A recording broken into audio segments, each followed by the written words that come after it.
So I'm the director of DOC, and I have been for like 20 some years, and amazing number of experiences. I have to tell you, by the way, check out our website.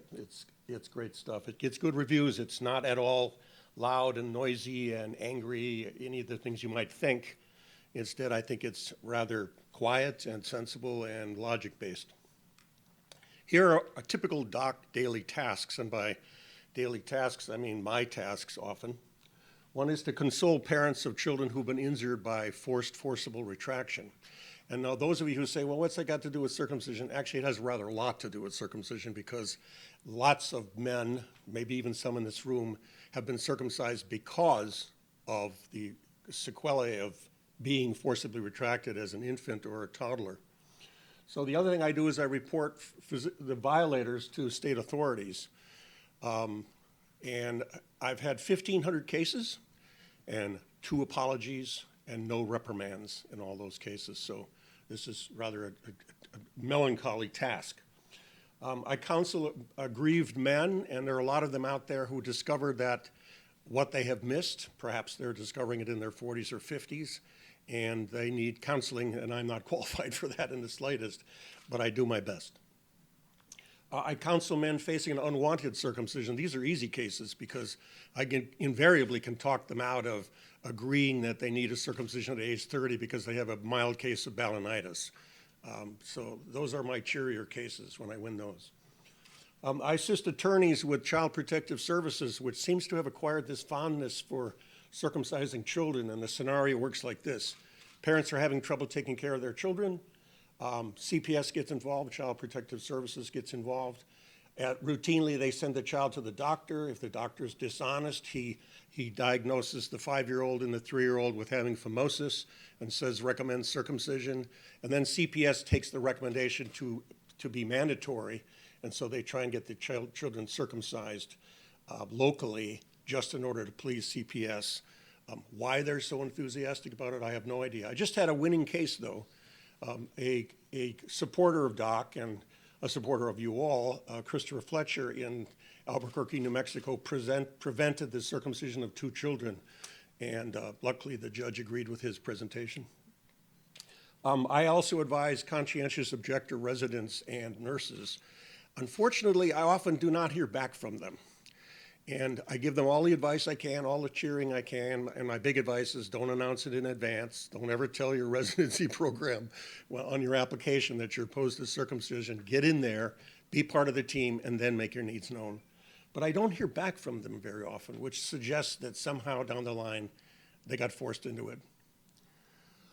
Recently, and that's today's subject, I did a FOIA demand. My wife and I worked on a FOIA demand of all 50 Medicaid societies, and I'll show you that in a second.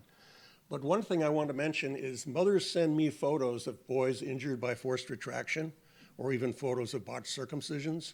And I urge you to consider something. This was in last Sunday's New York Times. A man who took a picture of his naked toddler because the boy was having some penis swelling or pain or something. And at the doctor's request, sent it to the doctor and instantly got blackballed all over social media for being a pedophile. So I have pictures here today. You don't take pictures of them, but you're welcome to my entire PowerPoint presentation if you want some of the illustrations at all events. So we start with a little tiny history lesson for those of you unfamiliar with this.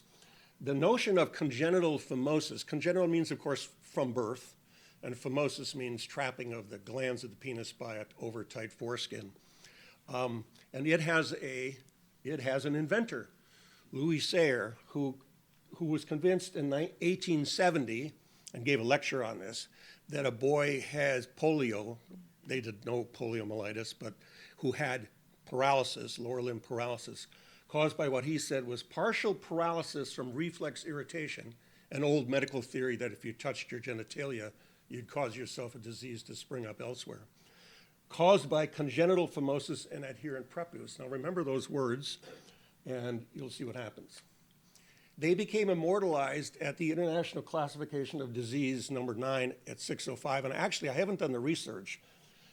The International Classification of Disease gets reviewed every 10 years.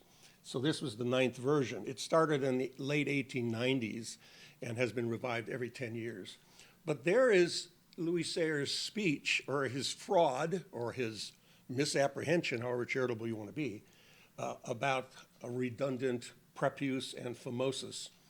And that's the actual beginning of it.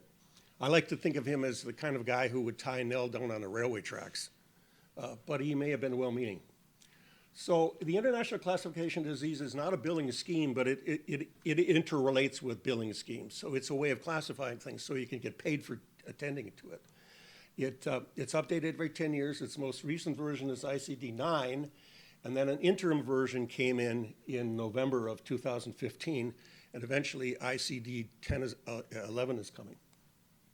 So here's it in use. This is a medical record from a very angry young man in Seattle who came to my office with his own medical records and wanted to know why he was diagnosed with congenital phimosis, since all boys are born with congenital phimosis. How could it be a medical problem? And of course, the recommended operation for congenital phimosis is circumcision. For a quick anatomy, 90% of you know this stuff dead cold. And by the way, I have to thank Dan Bollinger for this graphic, which he created years ago and which I have used many, many times, and think of him every time. So the foreskin slowly grows forward in utero. At birth, it is fully fused to the glands by a common epithelium. It's not really a membrane, but it's a cell layer. It is not a birth defect, nor is it technically to be called an adhesion, although the word adherent prepuce would seem to produce the word adhesion.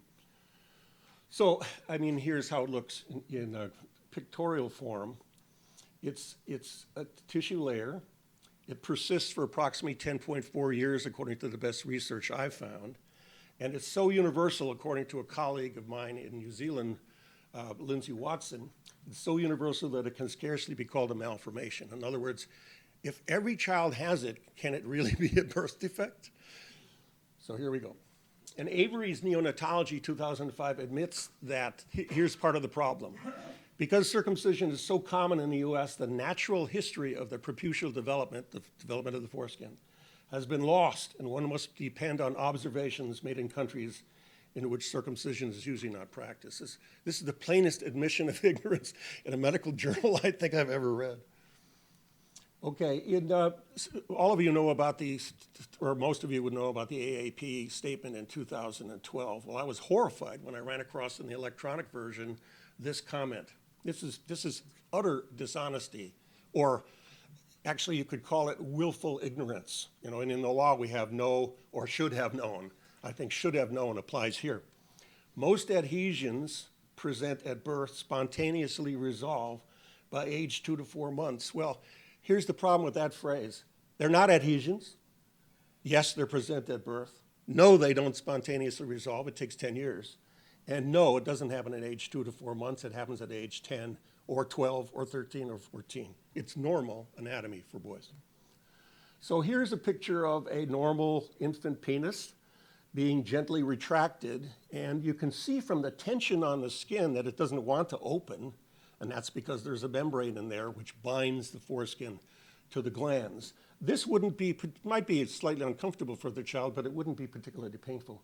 By the way, I happen to think that left-hand picture is a gorgeous representation of a penis. I mean, with that wonderful acropasthion, which the ancients loved. I mean, I have a nephew whom I babysit regularly who looks exactly like that. I know it sounds crazy, but it's delightful for me to see that he's intact and happy. So here's what happens with forcible retractions. This is day 2 after a well baby visit. A mother sent me this photo. These are classic stuff. I've had a whole bunch of cases in which the boy ended up in the ER, attended hours and hours later by a pediatric urologist at great expense to the parents, of course, and much denial by people who retracted him that they weren't doing him a favor by getting rid of his adhesions. So I've had 1,500 cases. Of them, 90% of them were well baby visits. Most of them, the child, like 90% of those, the child was under 3 years old, which is outrageous, and sometimes as young as a week old. Parents were usually demeaned for negligent hygiene. The parents were usually given obsolete and injurious hygiene advice.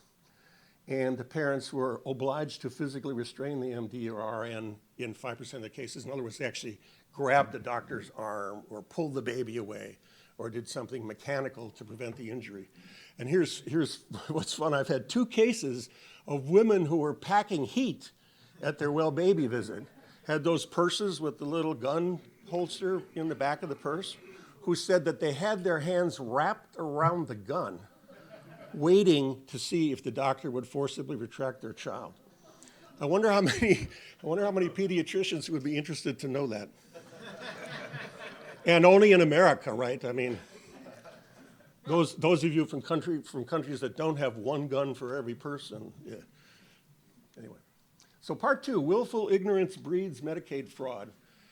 And my term around the office is septic genital tampering.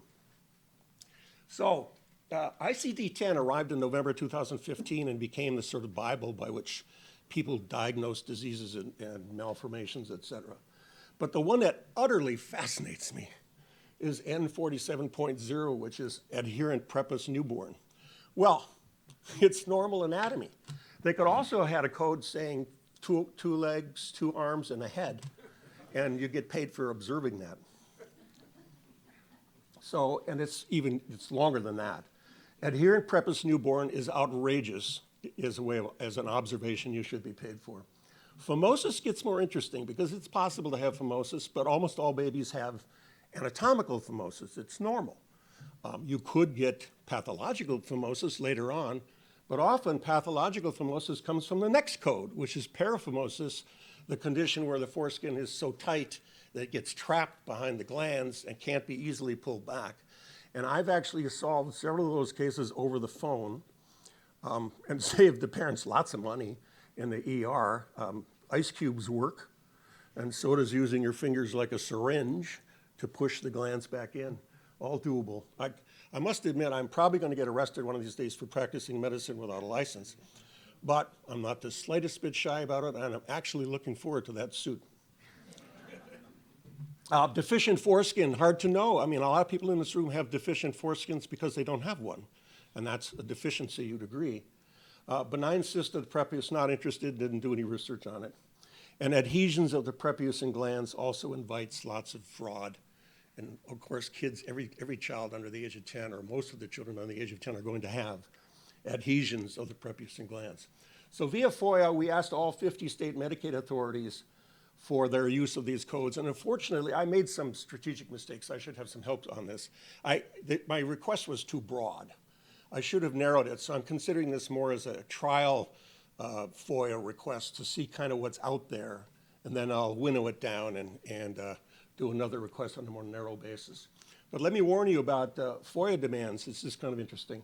Out of the 50 states my wife and I polled for DOC, we got a refusal from several saying we're not citizens of the state, not entitled to the data.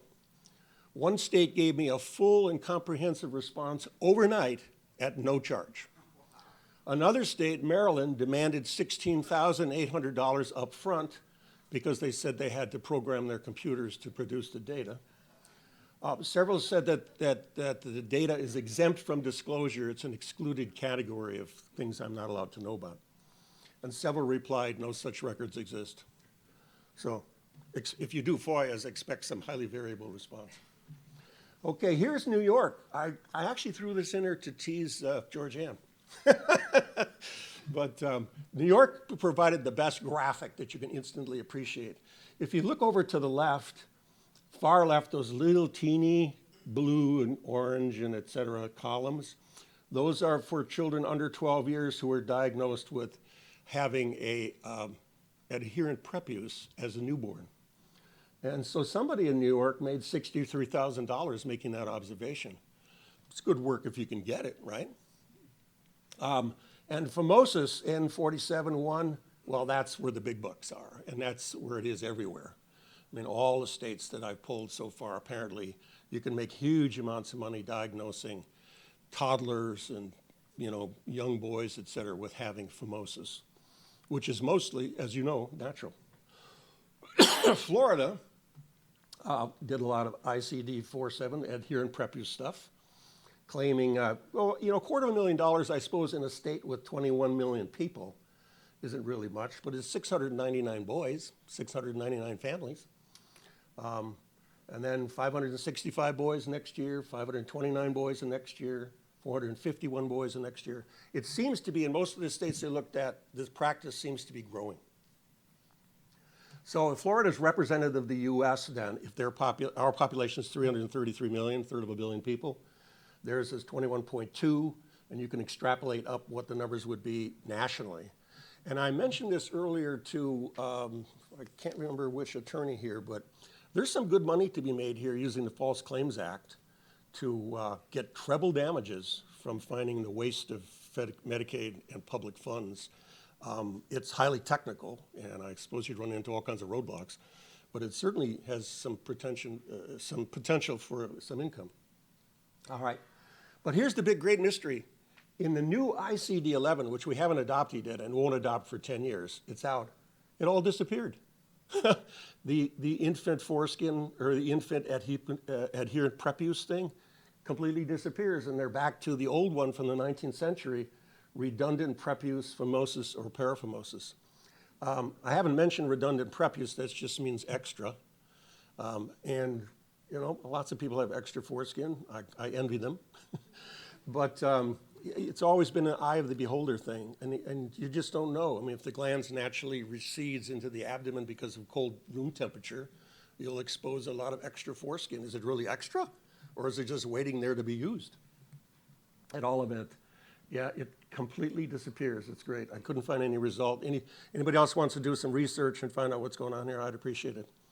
By the way, I haven't done any of the historical stuff, look back how this 19th century fraud moved slowly through the books, but I'd be willing to bet that probably in edition 1, 2, 3, 4, it's probably just carried along pretty much flawlessly.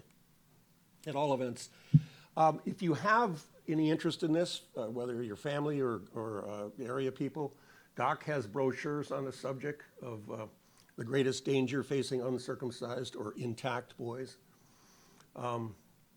And there's a wonderful booklet, which once again I credit Dan Bollinger with, called Foreskin Care Parent's Guide, which I use regularly and send out dozens of times a week.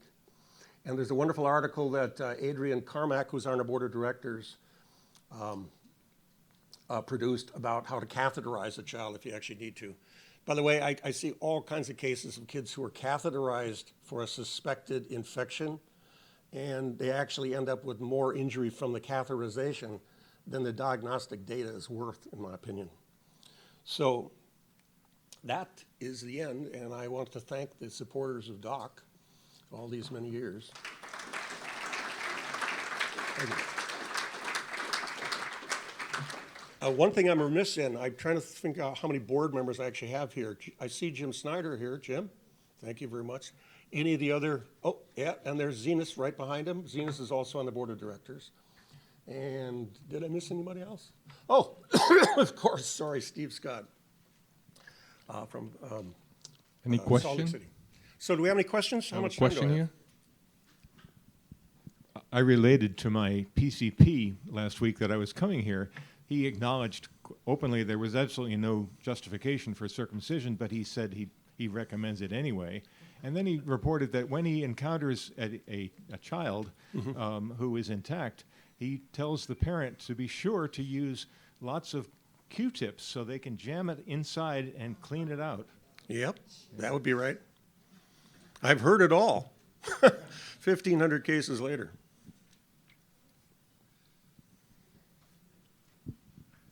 Very good, very interesting. You may have mentioned, I didn't catch it, how many states actually provided the data? You know, I haven't finished that. I mean, there are plenty of states who provided nothing so far. Yeah. So I haven't sat down with this vast amount of material. I mean, some people sent 300 or 400 page PDFs to wade through. And this is just preliminary, and it came, the data is too massive to be presented here in 20 minutes. Yeah. Of the states you did collect, which state had spent the most dollars, Medicaid dollars, on circumcision? On circumcision, I think Florida was the big winner. I've called them my fraud chutzpah artists.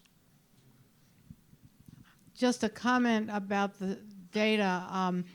If the states have most of the children in managed care, the data you're getting is going to be super defective because it won't have been reported. What you're getting is the fee-for-service data that the Medicaid system tracks. So in New York, for example, or California is a better example, state Medicaid does not pay for circumcision on infants, but most of the HMOs do, even if it's a Medicaid kid. So if you go to the state for this data, unless the state has a very coordinated all payer claims database, you're not going to get all of the info. So are you saying that I'm missing Yeah.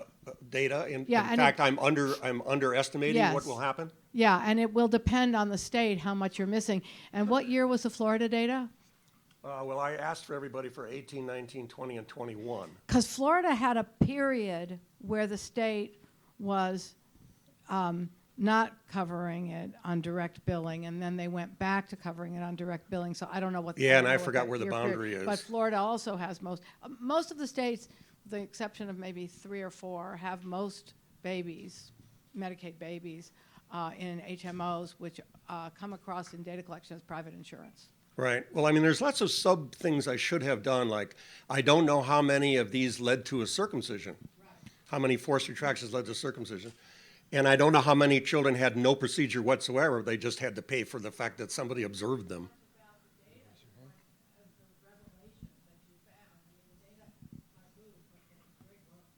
Thanks. Any other concerns? I was just wondering about the interaction between neonatal circumcision and the phimosis argument for circumcising, because the rate of circumcision, neonatal circumcision, is going down, so the number of boys that aren't circumcised is going up. So I'm thinking that might influence the rise in Forced retractions. forced retractions, but also in the diagnosis of phimosis and circumcision. I'm just wondering are there parents that aren't getting neonatal circumcisions because it won't be paid for, but then falsely getting the diagnosis of phimosis so that they can get a free circumcision for their boys? Absolutely, but I don't know if they get a free circumcision. I don't know how that would happen. I'll observe a couple of things. One thing that's happening here in Georgia I've discovered is this. There's a hospital who won't circumcise anymore, but what's really going on is that Medicaid babies in this state often get put on like Peach Care. There's several of these programs which Georgianne was talking about. And for that care to pay for it, the circumcision has to be done when the baby's on it. So the baby's they can't get put on quick enough in the hospital. So the doctors are then doing them in the office, and then they're saying, go home. And then the baby starts to bleed. And I actually have seen a case where the baby bled to death. Okay, this is quite recent, but the autopsy was blown. They covered the genitals, okay, doing the photographs, which is insane.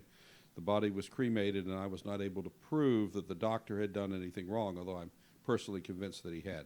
But that's how they're hiding this. There are a lot of circumcisions that are now done, maybe most on Medicaid babies, that are not going to show up because it's this private insurance. I'll observe another couple of things.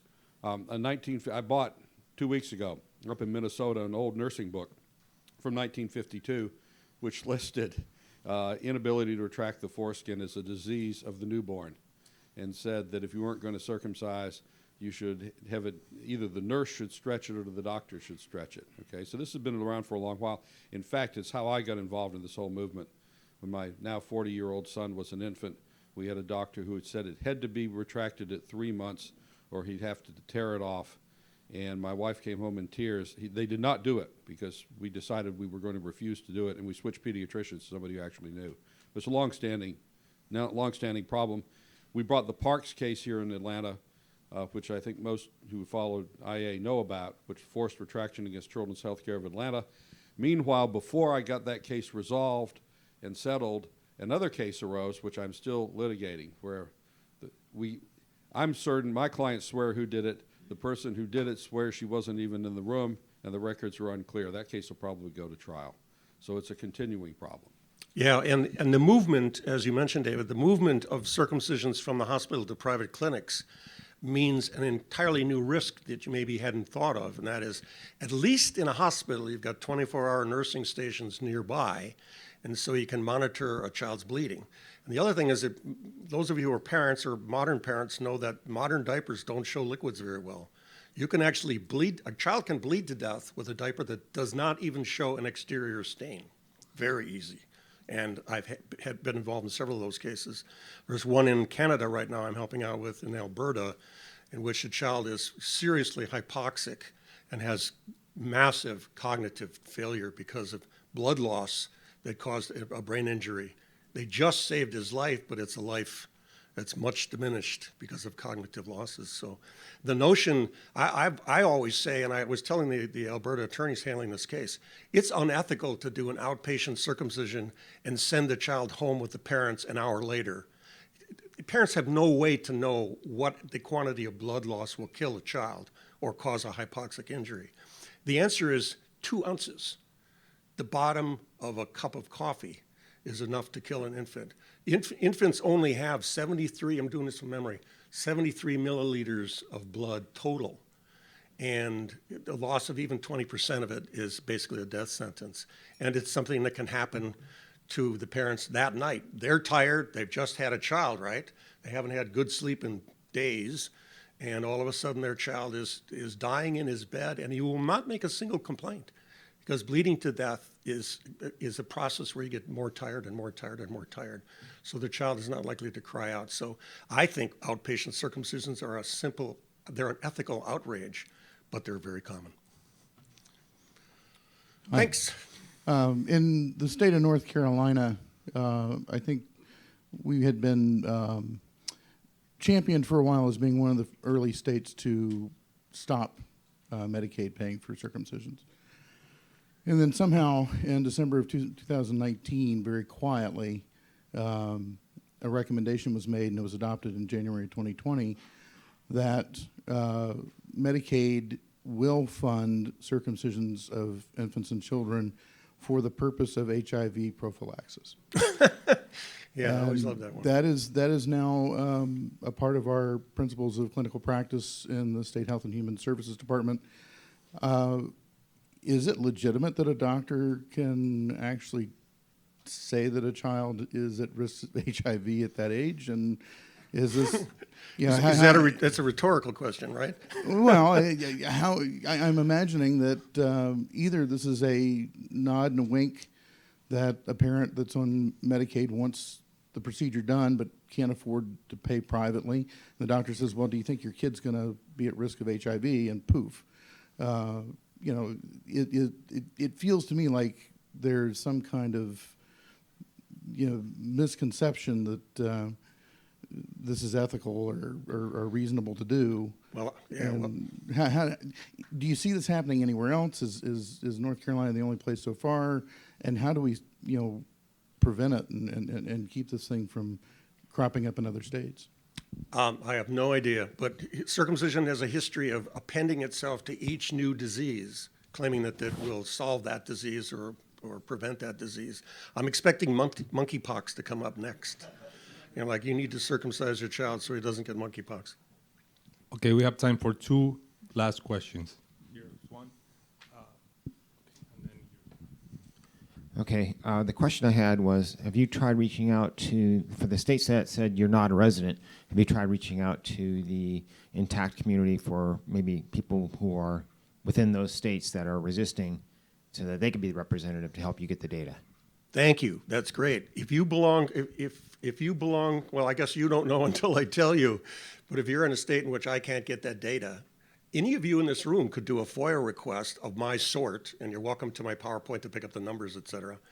Can do a FOIA request in your own name in that state and share the data if you want. I mean, you're going to be appalled. It's going to be a melancholy task because the data you're going to get is going to horrify you.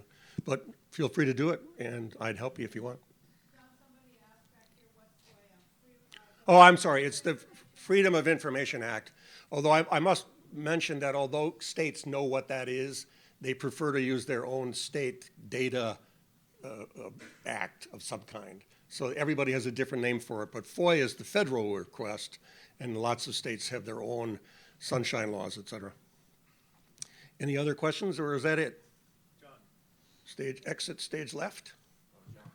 Oh, sorry. So hypothetically, let's say you get all or most of the data from the states, what would be your next step beyond just presenting it?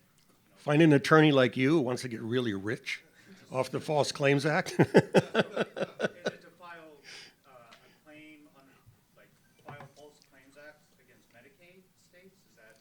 I don't know, actually. I can't tell you exactly what the procedure is. There's a lot of information on the False Claims Act, and it's been used successfully in lots of cases.